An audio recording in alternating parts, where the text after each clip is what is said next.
faut trouver la fréquence. La bonne.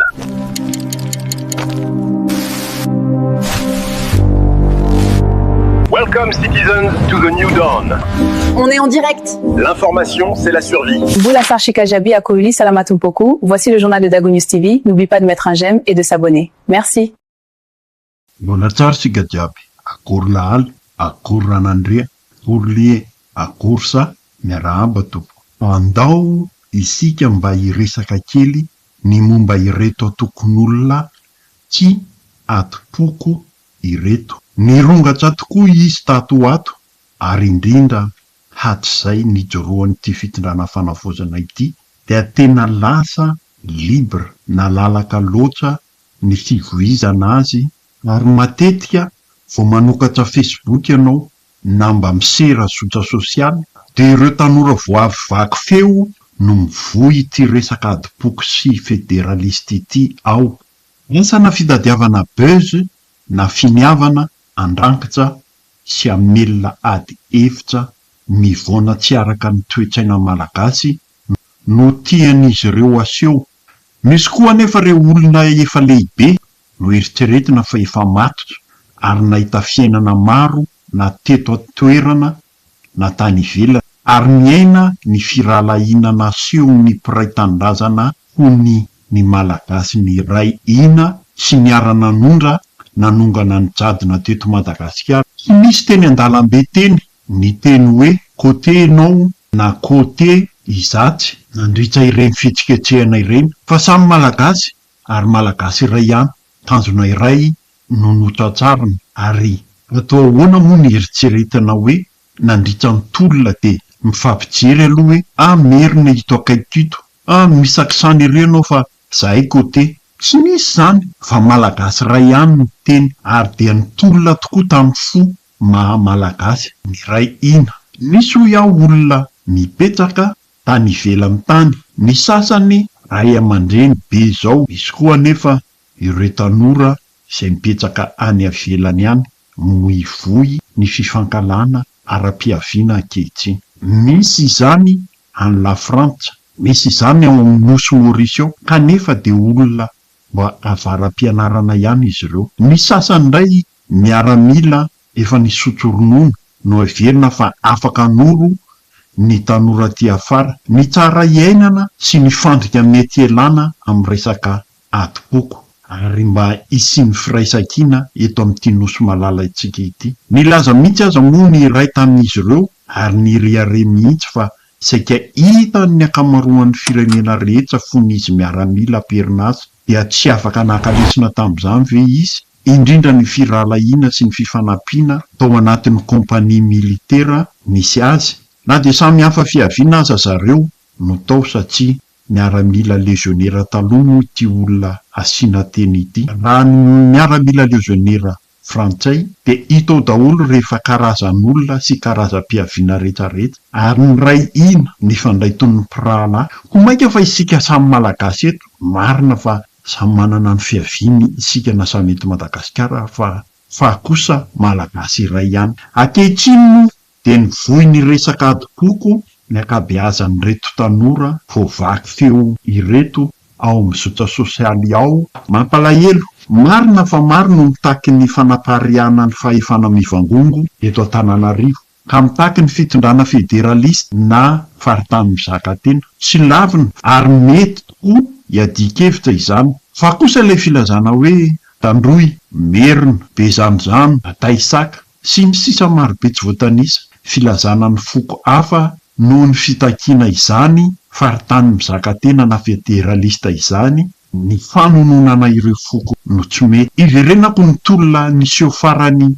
tamin'ny taona 2020 sy 2021 izay nampiongana an'Andriamatoa Rajoelina. Ny teny Akiandra tsy nisy fijerena fiaviana mihitsy teny, araka ny nambarako teo aloha, fa dia miara ny tolona amin'ny maha hoe samy malagasy, na avy aiza izy na avy aiza, ary nampihetso-po tokoa ny nijery izany.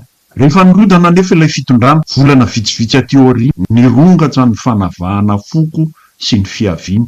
Iza marina ireto mivoy izany, ny hita taratra aloha dia tanora no ankabeazana, izany hoe tsy mbola niaina ny toejara na maivay izay efa nisy tany aloha zareo ireto, ka manao tao foana sy miteniteny foana, tsy mieritreritra ny mety ho vokany, ka dia mifandrangotra ao anaty zotra sosialy ao isan'andro. Rehefa tsy manao ny avy ary dia miditra ny avy aty. Ny tena mahagaga dia ity: 80 no isan'ny foko fantatra eto Madagasikara, kanefa dia ireto foko efatra ireto foana no matetika ahitana sy ahenoana fiantsina adi-poko eto Madagasikara. Tsy mahamenatra mihitsy no miteny azy, dia ny foko Sakalava, Merina, Atandroy, Antakarana. Verifio ane ireo video miparitaka eto sy eroa ireo hoe fa saika ireo foko ireo foana no miverimberina sy hita manao azy io. Verifio ane dia ho hitanareo ny famarinany.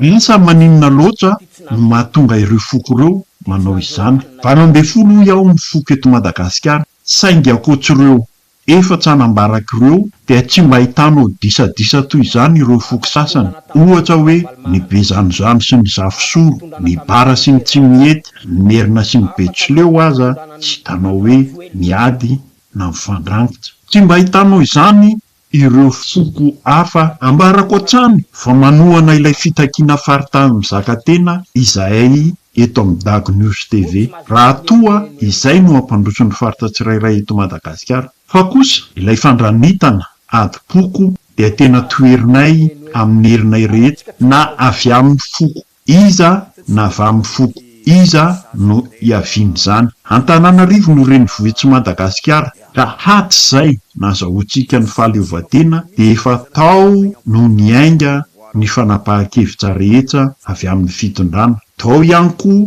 no monina sy mipetraka ny mpitondra fandrakana rehetra ny fandimby hatrizay, satria ao no misy ny lapam-pandrakana rehetra, na ny praiminisitra io na ny filoham-pirenena dia samy ao avokoa no monina sy mitoetra. Na ireo ministera maro samihafa aza dia ao Antananarivo avokoa ny foibeny. Andriamatoa Philibert Ratsiranana, izy no filoham-pirenena voalohany teto Madagasikara, ary izy dia zanaky Ambarikorano any amin'ny faritany Mahajanga, any amin'ny faritra Antsohihy iny. Foko tsy miety no fiaviany. Tsy nisy olana mihitsy anefa natao Antananarivo ary aza izy no nipetraka sy nitondra Madagasikara. Zany hoe tsy nisy resaka merina sy tsy miety mihitsy tamin'izany. Eo ihany koa Andriamatoa Didier Ratsiraka izay avy any amin'ny faritsy Betsimisaraka, mbola tao Antananarivo ihany koa izy no nonina sy nipetraka ary nitondra Madagasikara. Tsy adino koa avy any amin'ny faritra avaratsy ny Nosy iny Andriamatoa Zafy Albert izay Antakarana no fiaviany, nefa dia tao Antananarivo ihany koa izy no nitondra Madagasikara. Farany teo moa ny praiminisitra Tsay Christian dia mbola avy any amin'ny faritra avaratsy ny Nosy iny ihany koa, ary izy no praiminisitra nateza indrindra teto amin'ny tantaran'ny Repoblika Madagasikara, satria dia naharitra 19 taona teo amin'ny toeran'io izy.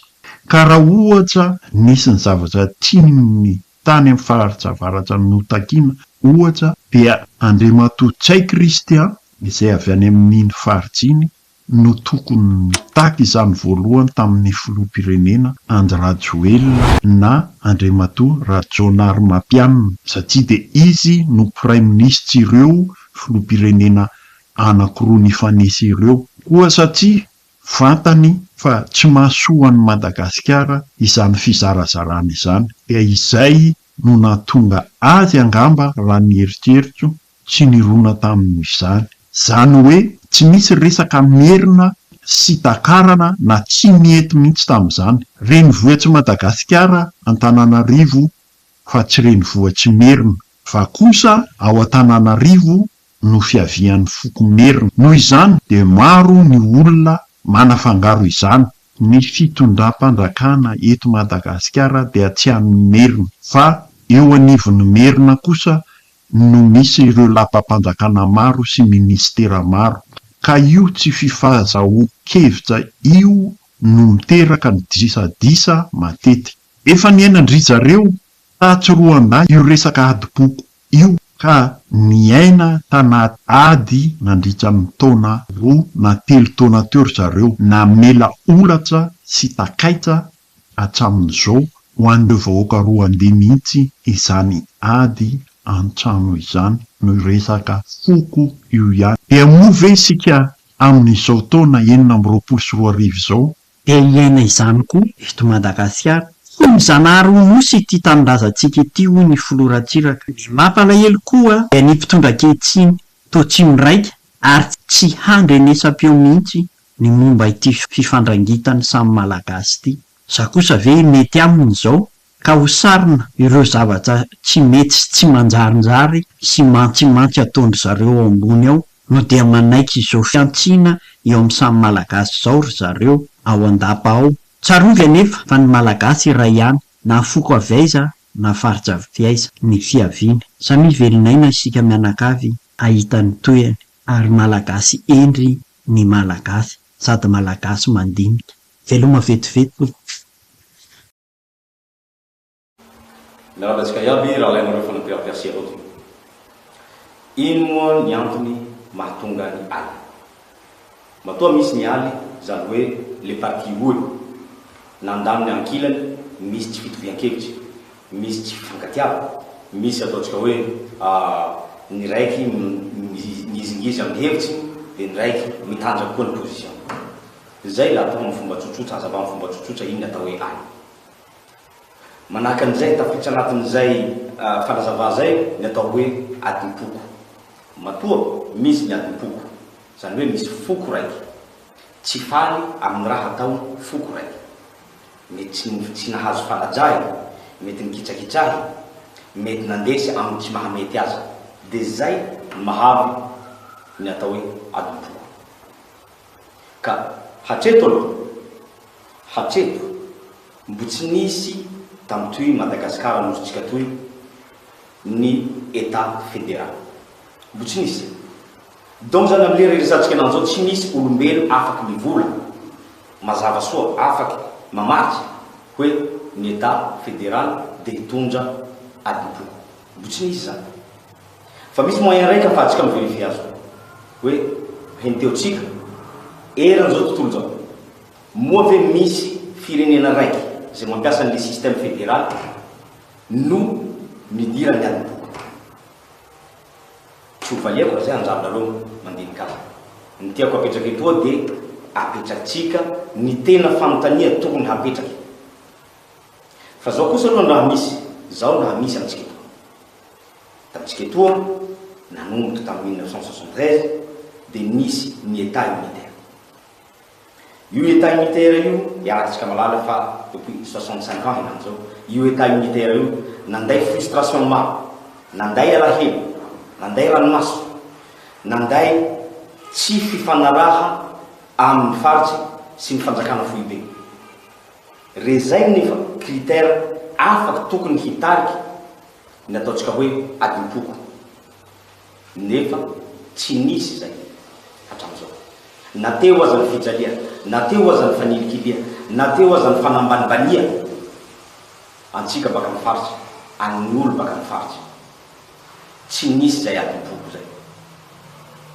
Ny raha misy dia zao, ny antony, en tout cas anisan'ny antony mahavy ny 700 isan-jaton'ny malagasy androany mitaky ny fédéralisme, ny 570 isan-jato ny malagasy mitaky ny fanovandravy, dia noho ny ty frustration nisy tamin'ny état unitaire ty. Zany hoe ny fédéralisme henan'izao no hitan'ny ankapetrahan'ny malagasy, majorité ny malagasy ho mety aminy. Aiza, zao ohatrany hoe nitondra kely mieritseritra foana zany amin'le zavatra ataony lisany ao anatin'le Facebook sy le resaka mandeha amin'ny YouTube hoe adipoko sy ny karazany io. Eto am-piandohana aloha dia miteny an'lisany côté hoe adipoko tsy tsara, tsy fatahorana zany anazy zany fa tsy tsara, sady ohatrany tsy hisy koa zany satria merina tsy ady amla mitovy amin'ny système manko aty hoe mpandoa de hitondra famaky de hitondra lefona de korotana ady merina intelligent miady ara-diplomasia fa tsy miady ohatran'ny miady ny lisany côté hoe adipoko hoe totondry. Tandrema tsika jeudi zegny tsika zanakan'olo avy agny amin'ny fatry tegna mitandrema fa olona miegny miaraka amitsika tragno araiky tsy mankaty atsika donc afaka empoisonner tsika paka amin'ny hany hoantsika.